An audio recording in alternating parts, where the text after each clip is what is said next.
Hello and welcome to CMeeCraft Gaming First Looks, your premier destination for coverage on Steam's new releases. I'm CMeeCraft, and today we are taking a look at Ignis Avis Venatio, which I believe is a visual novel of some sort. So, let's not wait and let's just get started and jump right in. Chapter 1, The Phoenix. I tend not to concern myself with people. I mean, why would I? What's the point of it? What effect do I have on the outside world, and how does it affect me? Very little, in my opinion.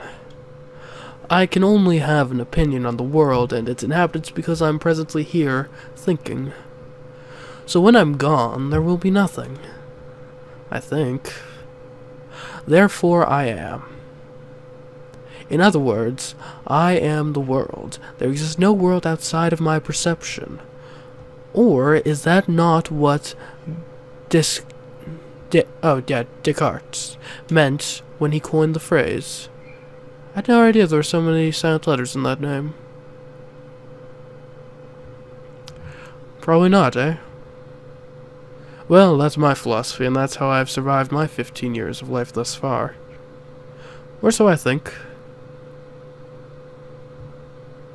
Apparently I have amnesia. Everything prior to waking up at the hospital a month ago is but a blur. During a teary Skype call with my parents, I learned I was a runaway kid named Kane Blanchard. Yeah, Blanchard. Since then, they've enrolled me in a public school in London, and that's what's been occupying my time since my release from the hospital. I rolled over onto my side, back to the wall, surveying my small apartment room. I noticed clothes and material books scattered across the floor. A pungent odor found its way to my nostrils. I forgot to throw away the pizza.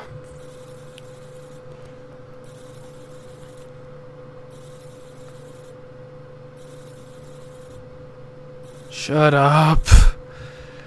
I swung my arm over, putting the alarm clock in snooze mode, consequently knocking over the book I was reading the previous night from my nightstand.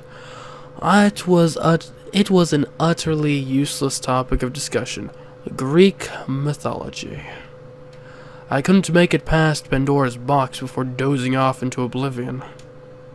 In summary, this lady decides to open a box she didn't have to open. Something that wouldn't have affected her had she let it be. Well, she opened the box and let loose some wild stuff. Because of her negativity was born. Sin, sadness, anguish, evils. If it were me, I'd have left the box alone. That's my philosophy, after all. What am I doing? Ruminating in solitude first thing in the morning? I leapt off the bed, preparing myself for another monstrous day of school. The wafting sense of breakfast reached me as I stepped out into the living room. It was all ready, laid out on the table. My heart was set aflutter as I gazed towards the balcony, a petite girl coming into my vision. I know what you're thinking. This jerk's got a girlfriend living with him? Maybe he's not much of a jerk in his introductory monologue made him out to be. No, friends. I assure you I am a child of solitude, a dweller of the dark abyss. The fact that I have such a person living with me is by mere chance. I may be a complete jerk, but boy am I a lucky one. The girl in front of me emanated an aura of true magnificence, kind, warm, delicate.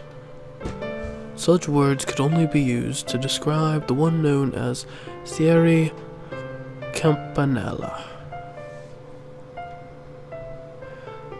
Today's Thierry wore a daisy hair clip that pushed her soft light brown hair to her temples.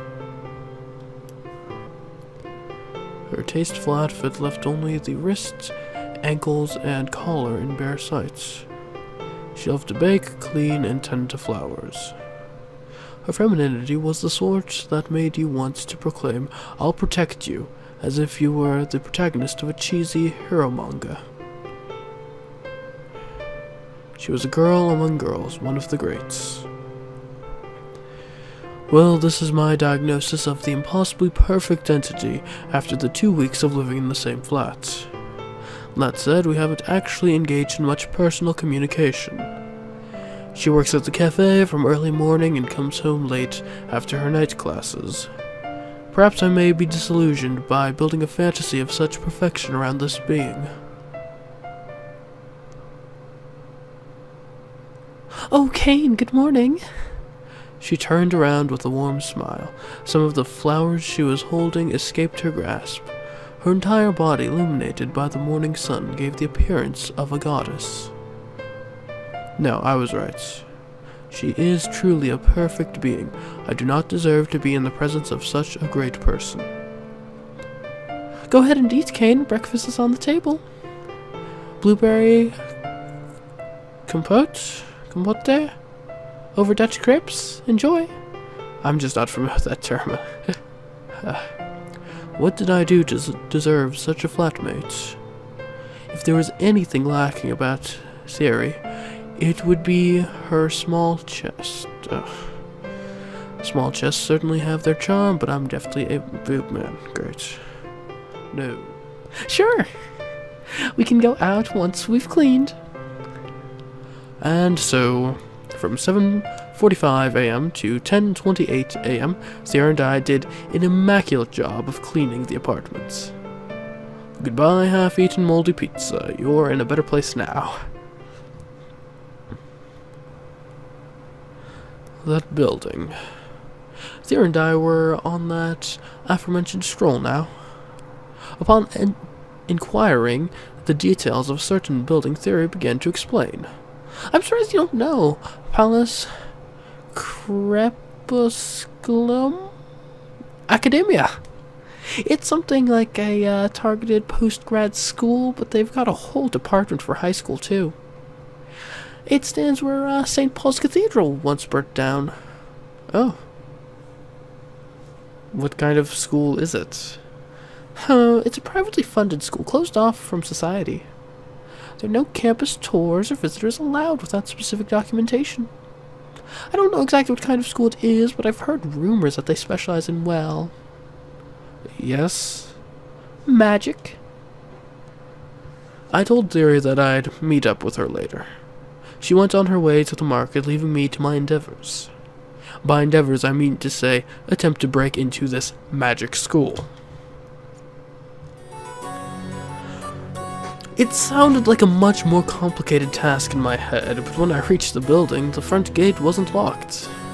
To my surprise, nor was the entrance. I was prepared to be thrown out by a security guard at any moment, yet none came. Ooh, a planetarium.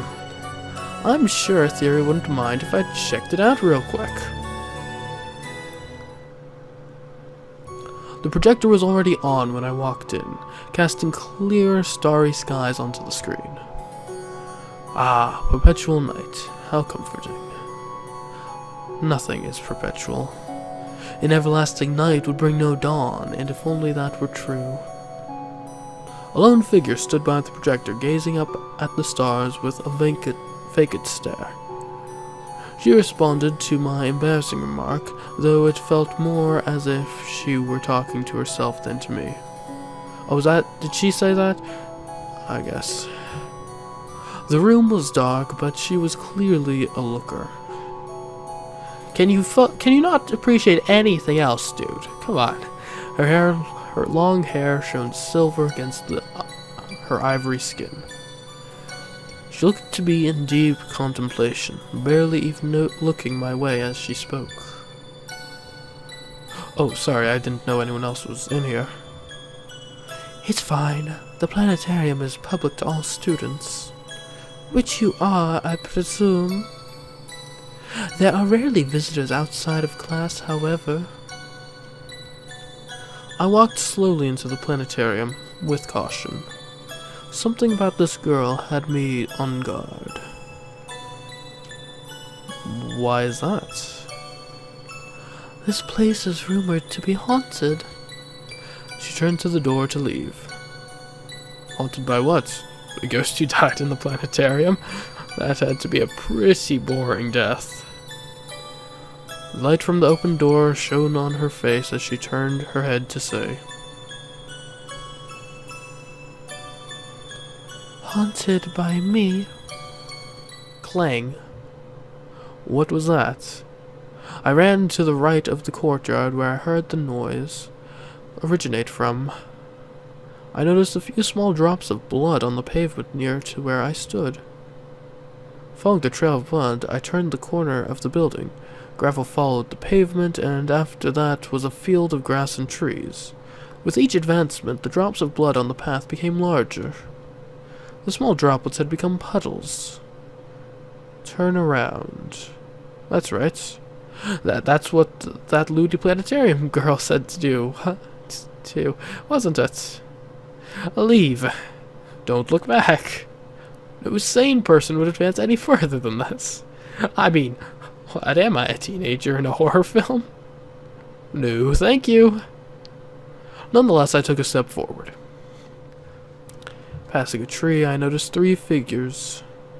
One of whom was a girl who looked to be about the same age as me, albeit much taller and dramatically bustier. She had short jet black hair and was dressed in a school uniform and carried nothing except a sword. Yep, a sword. A long Japanese samurai katana, to be precise. Is she practicing? I looked a little closer and noticed the dark spots at the end of the blade. What is that? Taking notice of me, the katana-wielding schoolgirl shifted her entire body towards my direction. She lowered her body into a battle stance. "You shouldn't have been able to come here." The change in her position was enough to reveal the figure behind her. A small girl being held by what looked to be a statue of a hooded goddess was kneeling in a pool of her own blood. The girl's clothes were in tatters and so was her flesh. Platinum blonde locks of hair trailed the ground where she kneeled, stained by dirt and blood. The scene before me sent my body into red alert. "Run away," it said. "Let it be," it persisted. "This had nothing to do with me. I don't know who these people are, and they don't know who I am. I can run away. Call the police. Forget this ever happened. This box doesn't have to be opened. If I open it, I might die. Hurry up and get out of here." I got ready to sprint. "Help!" The single word, uttered in such a pathetically small voice, was all she needed said to render me immobile. "You were able to advance beyond the barrier. That must mean you're one of them. No, one of us." What was this chick on about? Man, if I thought the planetarium girl was loony, this one really takes the cake. Suddenly, a rush of ice passed over my body. I froze in my tracks. I could feel the vehemence resonating from the katana-wielding schoolgirl. She could strike me down in one move.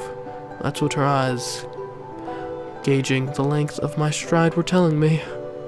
But she hadn't struck me down yet. She was still willing to let me go. The little girl was only 3 steps away. Advance or retreat? She extended her hand towards me and opened her eyes wide. Like a wounded animal looking for help, just a frightened child. How could anyone be so cruel? I reached my arm towards her. The gleam of the blood-stained blade flashed in the corner of my vision. This is it.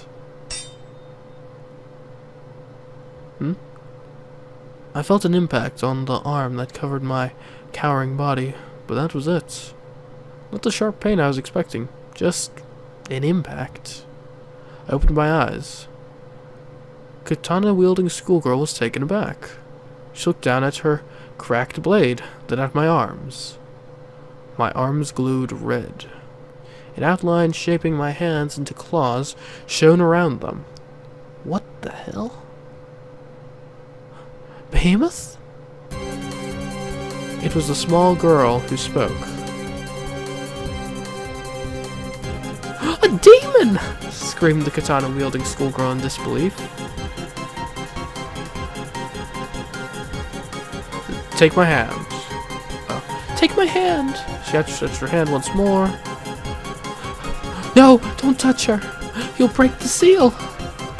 The statue holding her posture disintegrated into the atmosphere as I grasped her hand. Katana-wielding schoolgirl took out her phone and sighed. It's already past noon. I'm going to have to start the ritual all over again. This doesn't leave me much time. She raised her sword. It shone bright in unnatural illumination. I held the girl tight with my right hand as I raised my left, readying myself to block her strike. The blade came down like lightning as the blonde girl escaped my grasp. This time, there was pain. My eyes adjusted to the small girl's back. She had a hand on the sword's handle, trying to push the katana-wielding schoolgirl away from us. The laceration along my forearm spouted bright, gushing blood. I didn't even feel it. I stood up and made a grab for the sword. Oof. For the second time, she swung her blade down with lethal intentions. And for a second time, it stopped with a clang. Black shoes, black socks, black robe. It was Looney Planetarium Girl. Much like the claws around my arms, a blade stuck out from a levitating circle over her head. Hand, even. She had stopped the full force of a katana-wielding schoolgirl's thrust with that tiny, protruding blade. The game hasn't even started yet. I won't allow casualties. It won't start. I won't let it. I'll destroy every single vessel until it's over. Looney Planetarium Girl sighed. That's just delaying the inevitable. I can understand why you want to prevent this child's awakening, but I will not condone any further action. Then let me destroy that one.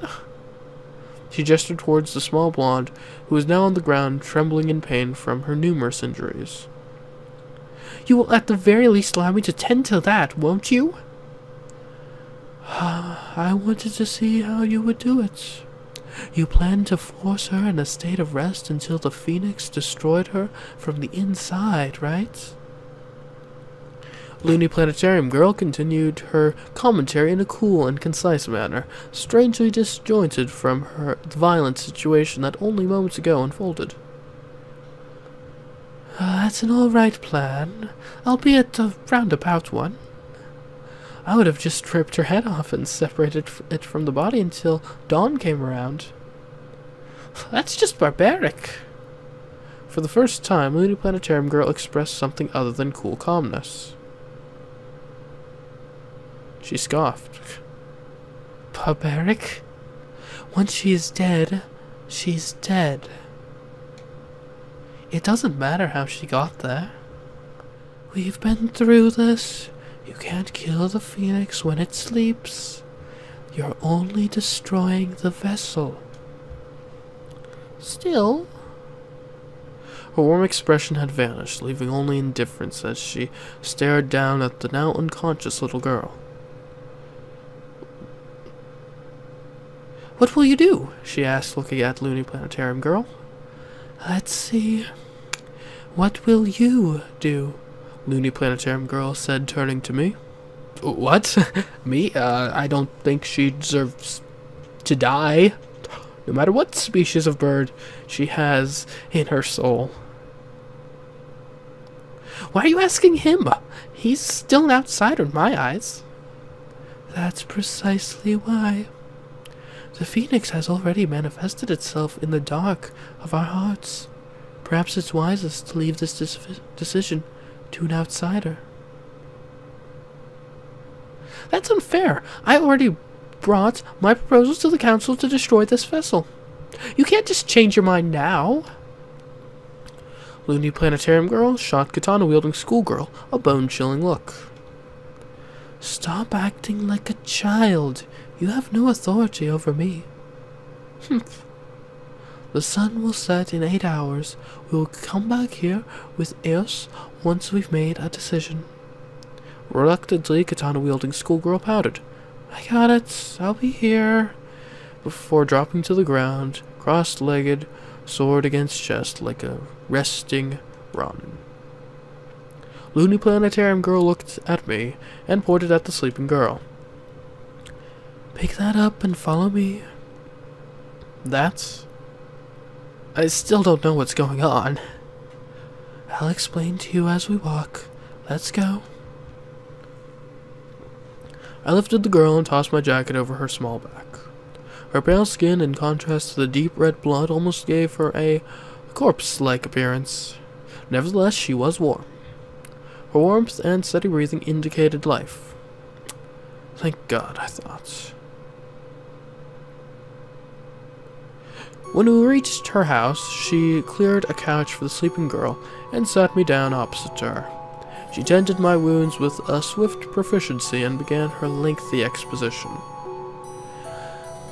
Ignis Avis Venatio is a game that happens every 500 years. Only the heir to the Magus family has the right to participate in the games.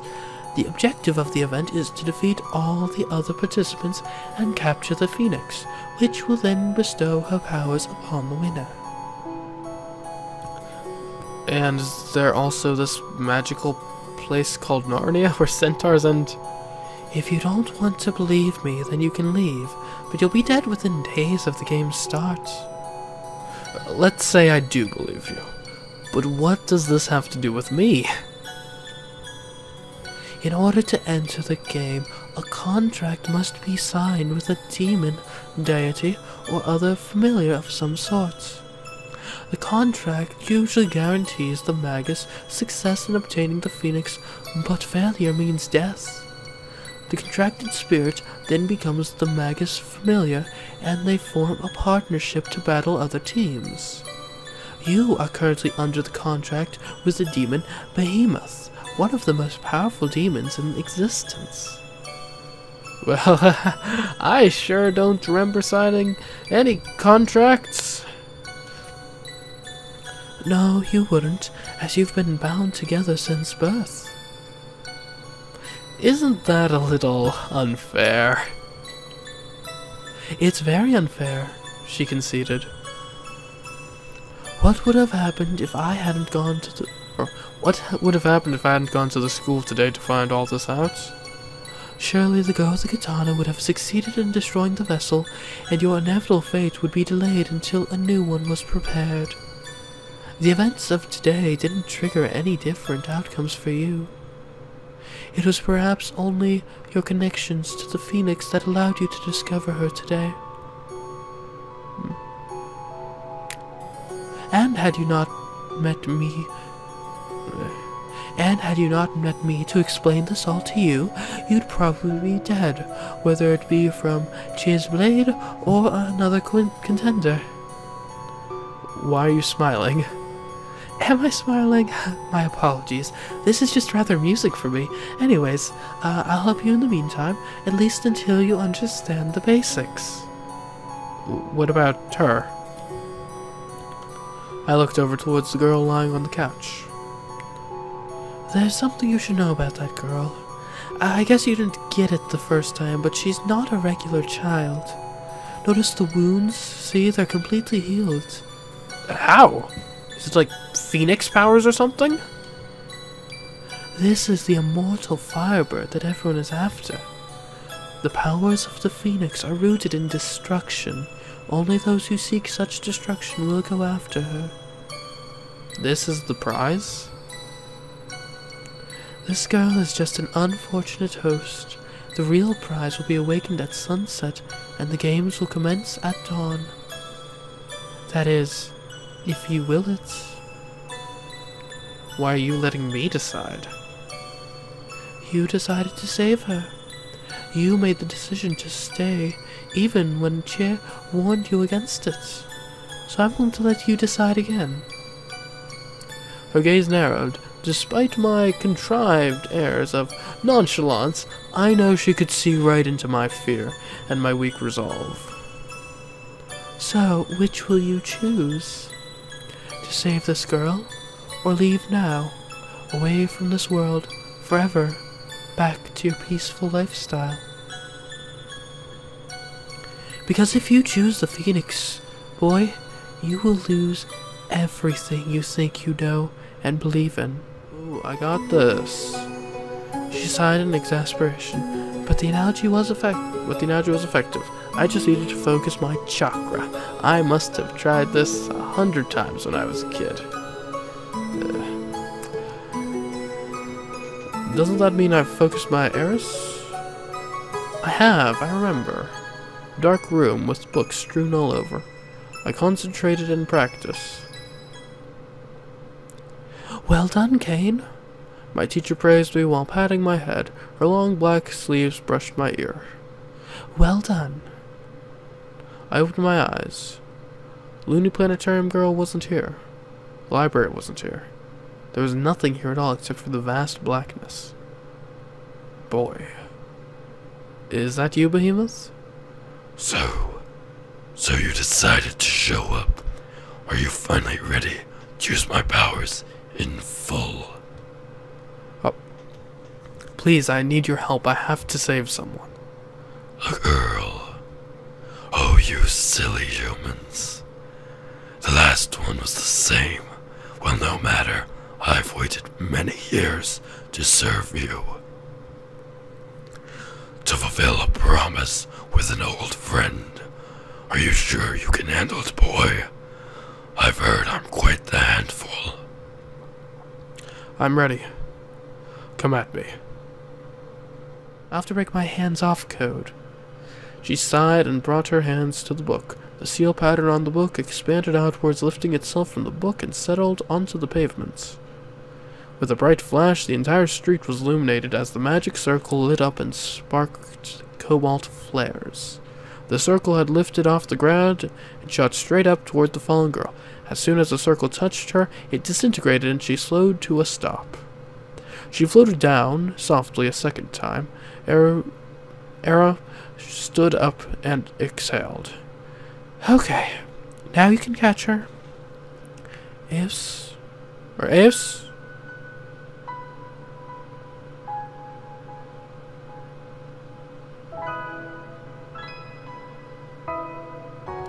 Her eyes opened, revealing a pair of clear lapis lazuli colored eyes. A bright flash occurred, and blazing scarlet wings extended from the petite girl's back. She really was an angel. Right, she's a phoenix, yes. As she grew closer, I could see that her hair and a faint tint of red and her unusual blue eyes had deviated into an exotic shade of ruby.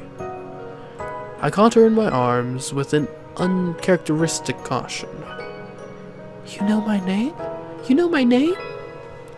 The girlish fragility in her voice made it seem like even a gentle wind could blow her words away. There was no wind. Her delicate voice had reached its destination and it sent me aflutter. It's a pretty name. Oh, my name is Kane, by the way. Kane? She breathed out my name before turning to her graceful unconsciousness. It's done. The games will start in the morning. You're now an official participant. Just like that? Good luck. She began to walk away, leaving me and Deus on the feather-covered pavements. Wait, you still haven't told me your name. I've been referring to you as Looney Planetarium Girl in my inner narratives. It's really quite a mouthful. She faced me, her long hair trailing the curves of her perfectly proportioned body. And for the first time she smiled at me without any trace of sarcasm. Aro Aval, pleased to make your acquaintance, Kane Blanchard. That story I mentioned earlier about the box? There's something I forgot to mention. Probably the most important part of the story. There was a payoff for unleashing the box of dread into the world. When Pandora opened the box, out came death, illness, and misfortune. But at the very bottom, below all that negativity, there was one more voice beckoning Pandora to be let out. The sentiment that looked forward to the future. Sleeping peacefully as if she were under a spell, I looked down at the tranquil Firebird. The heavily sought-after beast who was said to have powers beyond this world, the entity known as the Phoenix. Hope, I said. Hope. And I prayed I made the right call.